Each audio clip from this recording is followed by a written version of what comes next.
নেতা কর্মীরা ছাত্রদল বিএনপি মানুষকে চমক দেখাচ্ছে। ছাত্রলীগ গেছে ছাত্রলীগের ভূমিকায়, আর বিএনপি গেছে আওয়ামী লীগের ভূমিকায়, হেলমেট বাহিনী। হ্যাঁ, যাই হোক, এখন কথা হচ্ছে, আমার থেকে মনে হয় বিএনপির নেতা কর্মীদের জন্ম হবার পরে মা বাবাকে এতবার ডাকে নাই যতবার গুপ্ত গুপ্ত বলেছে। ভাই, গুপ্ত মানে কিন্তু সন্ত্রাস নয়। সন্ত্রাস তো তোমরা কালকে দেখাইছো। তোমরা সেই 8 সালের রাজনীতি তোমরা করতেছো, তোমাদের হাতে চাপাতি, অস্ত্র, সবকিছু তোমাদের হাতে। সন্ত্রাসী তোমরা তোমরা করতেছো। তোমরা শিবিরকে বলো রক কাটে শিবির, কিন্তু কালকে তো আমরা দেখলাম শিবির রক কাটে না। শিবির তো নিরস্ত্র, শিবিরের হাতে কিচ্ছু নাই। তোমরা শিবিরকে চাপাতি দিয়ে কোবাইলা, রক কাটলা।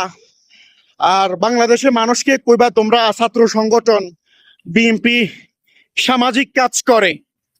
আসলে বাংলাদেশের মানুষ এগুলো এখন বোঝে সন্ত্রাস কারা, সন্ত্রাসী সংগঠন কারা, ঠিক আছে, কাদের হাতে অস্ত্র ছিল।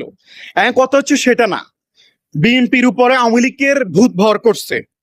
মনে রাখবেন, আওয়ামী লীগের পতন হয়েছে, আওয়ামী লীগ এখন চাইবে বিএনপির পতন হওয়ার জন্য।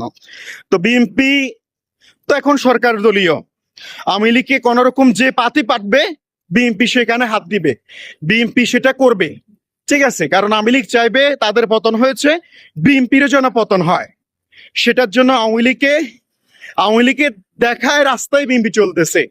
বিএনপি সরকার দলীয়, বিএনপি যে কোনো ধরনের কিছু করবে, কিন্তু এটাই তাদের ভুল সিদ্ধান্ত।